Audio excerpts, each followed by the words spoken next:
வணக்கம். நான் டாக்டர் கஞ்சன் சிங். இந்தியாவில் நீங்கள் அனைவரையும் வரவேற்கிறேன். இன்று இந்த வீடியோவில் நான் ஒன் கிட்னி பில்டர் நோயாளிகள் எளிதாக உண்ணக்கூடிய பழங்கள் பற்றி பேசப் போகிறேன். பல்வேறு கேள்விகள் வருகின்றன. ஆன்லைனிலும் ஆஃப்லைனிலும் கேள்விகள் வருகின்றன.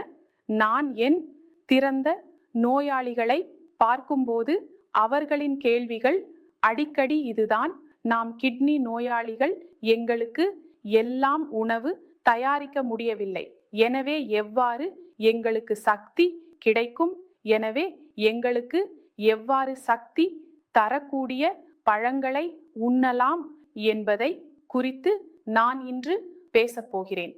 இது நீரிழிவு நோயாளிகளுக்கும் நீரிழிவு இல்லாத நோயாளிகளுக்கும் பொருந்தும்.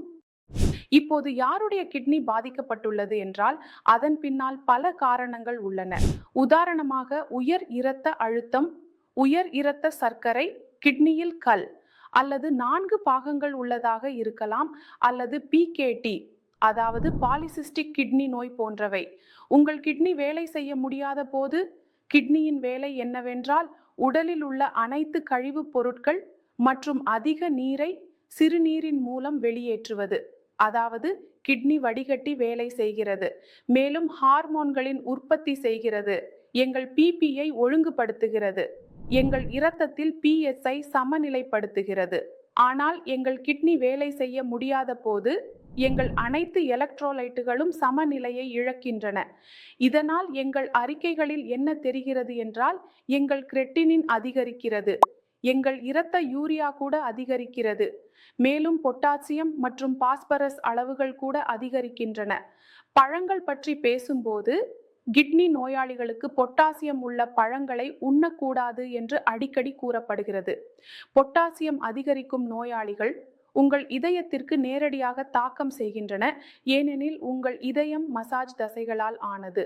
பொட்டாசியம் அதிகரிக்கும் போது இதயத்திடமிருந்து தாக்கம் ஏற்படும் அபாயம் அதிகரிக்கிறது.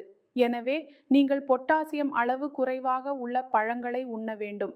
மேலும் உங்கள் செரிமானத்தை மேம்படுத்தும் நார்ச்சத்து உள்ள பழங்களை உண்ண வேண்டும். இது உங்கள் ஆரோக்கியத்தை மேம்படுத்தும். எப்படி நீரிழிவு மற்றும் நீரிழிவு இல்லாத நோயாளிகள் எவ்வாறு உண்ணக்கூடிய பழங்கள் உள்ளன என்பதை பார்க்கலாம். நீங்கள் கிட்னி பில்டர் நோயாளியாக இருந்தால் நீங்கள் ஆப்பிள், பப்பாளி, அமிர்தம் மற்றும் ஜாமுன் ஆகியவற்றை பயன்படுத்தலாம். ஆப்பிளில் என்ன உள்ளது? இது ஆன்டி ஆக்சிடென்ட்கள், உங்கள் கிட்னிக்கு ஏற்பட்ட அழுத்தத்தை குறைக்கும் பண்புகள் உள்ளன, உங்கள் ஆரோக்கியத்தை மேம்படுத்துகிறது. நீங்கள் பப்பாளி சாப்பிடினால் இது உங்கள் செரிமானத்தை மேம்படுத்தி உங்கள் குடலின் செயல்பாட்டை மேம்படுத்தும்.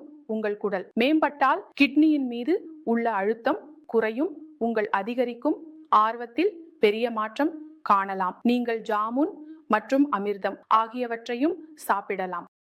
இப்போது நீங்கள் நீரிழிவு நோயாளியாக இருந்தால் நீங்கள் உண்ணும் பழங்களின் அளவை கவனிக்க வேண்டும். அதாவது நீரிழிவு நோயாளியாக இருந்தால் நீங்கள் 150 கிராமுக்கும் மேல் பழங்களை உண்ணக்கூடாது, அதிகமாக உண்ணக்கூடாது. எனவே நீங்கள் எவ்வளவு கிட்னி பில்டர் நோயாளிகள் எவ்வாறு எளிதாக பழங்களை உண்ணலாம் என்பதை புரிந்து கொண்டீர்கள் என்று நான் நம்புகிறேன். இன்றைய வீடியோவில் அவ்வளவுதான். அப்பிறகு நான் அடுத்த வீடியோவில் சந்திக்கிறேன். அப்போது வரை நன்றி.